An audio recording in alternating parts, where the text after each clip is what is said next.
Hi everyone, welcome back with another card making tutorial. And today, of course, we'll be using dies in our cards, but rather I thought let's focus on another technique for card making, and that is how you make your own metallic paper. Now, if you have mirror cardstocks with you, you can obviously use those, but sometimes I feel that I am always in lookout for some unique colors that I want to use, which are normally not available in mirror cardstock. So for that, what I like to do is make my own cardstock and then use them on my project. So what I do is I start off with some cartridge paper or regular 150 200 GSM cardstock. Whatever you have will work.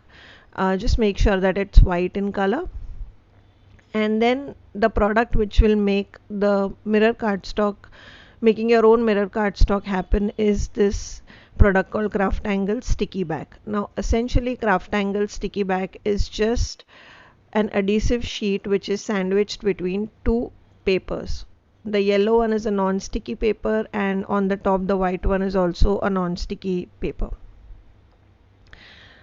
Now what I'm doing is I'm just using one sheet and then cutting off and using it in such a way that I'll be able to make three A5 sized cardstock pieces out of them, and I'm just peeling the yellow part, and then I'm sticking that sticky back on top of the white cardstock. So now my sticky back is stuck on the white cardstock, and I'll be revealing the other side, that is the white non-sticky part which you see at the top, and then once I remove that, I'll be sticking craft angles foil on top of it. Now the colors that I went for was silver, gold and rose gold.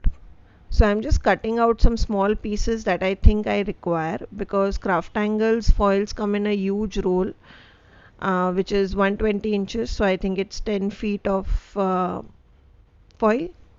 So I don't want to keep that all on my desk, so I'm just cutting out small pieces and then I'll be using the same. So I'm just removing, as you can see, that non-sticky paper from the cardstock, and now it is completely sticky. So the one way that I like to do, because I love grunge on my cardstock or on my project, so the easiest way is to start with a grungy cardstock, is that I apply this foil and then I will remove the foil again. So what that does is it will remove that top shiny backing which is there on the foil. So what I mean by top shiny backing is, you can see that it has removed this transparent plastic kind of a material, which basically helps to avoid scratches on your foils, etc. So you get a more grungy cardstock. And the other way that you can make is to have a more clean finish rather than a grungy finish. And for that, I'll be using this gold foil just to show you the difference, so you can go for whatever you want. So here, if there are any, just while applying, you have to make sure of one thing, that there are as less wrinkles possible while applying the foil onto cardstock. So here you can see that initially there were a few bubbles, but once I started moving my hands and making sure that there is no space, the bubbles have been removed.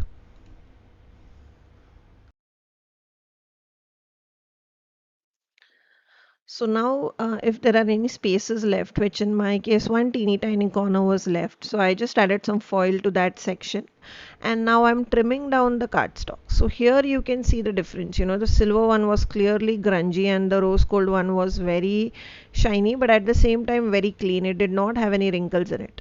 So depending on your choice or the project that you are working on, you can actually achieve both the looks, which is a more grungy vintagey look or a more clean look. It all depends on what kind of project you are working on, and that is the versatility of making your own metallic cardstocks.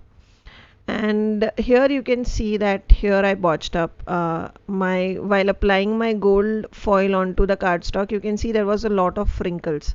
So even while cleaning the area with my fingers, rubbing it through my fingers, making sure that there was no air bubbles, still you could see the wrinkles, because there were while applying there was a lot of wrinkles that came.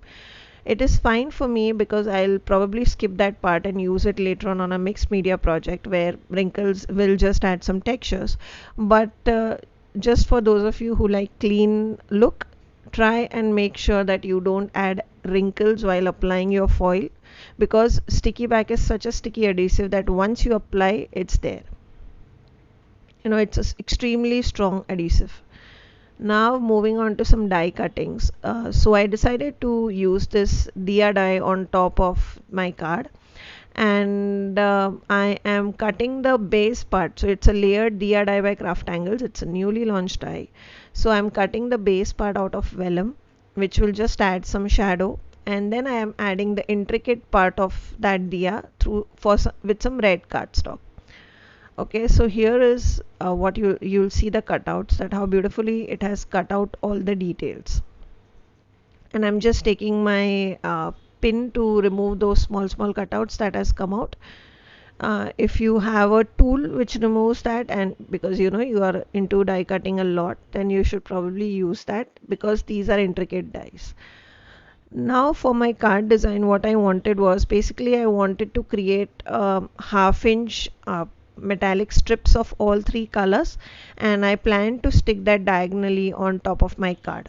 Now initially I started with a 1-inch strip. However, once I kept them on a card, I decided that they were too thick, and that is why you can see I have cut it out to a half-inch strip.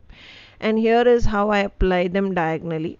And then I decided to put my dia on top of it. Now here I was playing out with what looks nice and all that.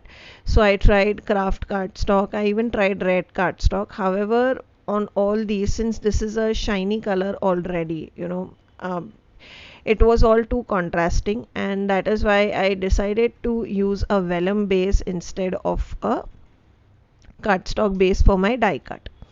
And now here, while I was trying, I felt the white card base that I was using for my card, which is Craft Angles dual textured white, it kind of got lost in between all these metallic strips, and it was not giving me a good contrast. So I decided to stick to our classic traditional combo, which is red and metallic gold, etc. Since I was playing with two colors of gold and one color of silver, which still looks nice on red, I decided to go with a red cardstock as my base. And now here I'm sticking the strips on top of my card in the diagonal section, just like how I showed you a couple of minutes back, and that will just add a little bit of interest and shine on my project. So as you could see that again a lot of design changes while I am applying things on top of the card, and that is how I do card making. I start off with a generic idea, and then once I have the things ready, I try and place them on top of my card and see how it goes. So this is how the base looks, and now I'll be sticking some die cuts on top of it. Again, this is not a very technique heavy card. It is more about trying out few things and see how it goes, and then probably it's okay to change your card design midway, and that is what is exactly going to happen right now.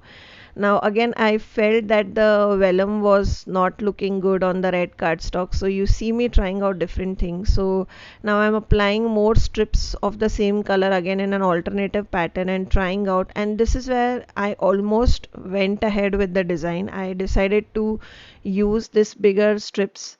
However, later I again changed my mind because I was not happy with the design. And then what I did was I cut out the same layered die out of some dual textured white cardstock, and I did some ink blending on top of it. So what I decided was just to add some more colors so that they stand out from that metallic strips at the back rather than a vellum piece.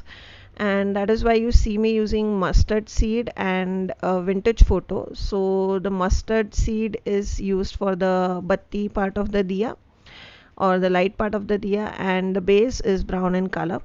And then I will add this red intricate part just to add another pop of color and to add more contrast. So this is where I felt that it was kind of now much better than how it was with a vellum piece.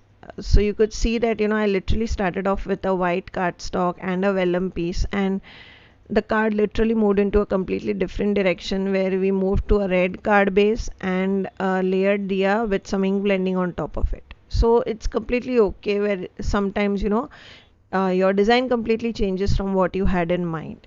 If at the end of the day you are happy with how the project turns out, it is completely okay to do that. And also in my cases, in few of the videos which I normally don't show you, sometimes even the end result is not something that I'm happy with, but I know that the end of this exercise I have learned something. So that is what I like about crafting, that it's okay if you ruin one project, but at the end of the day you are definitely learning something. So now I decided to add some white, just to add some contrast. So what I'm doing is, this is an older craft angle stamp. It has writing in Hindi where it says Diwali ki Hardik Shubhkamnaएं, and I embossed it on top of my red cardstock using a white embossing powder by Ranger. So this is super fine powder, and hence it gives me a super detailed embossing look. And now I'll be adding the diya on top of my card using some blue foam tape. So that was a card. uh, Not a lot of techniques, but rather a lot of iterative process. So I hope you enjoyed the card, and I'll see you in my next video. Till then, take care. Bye bye.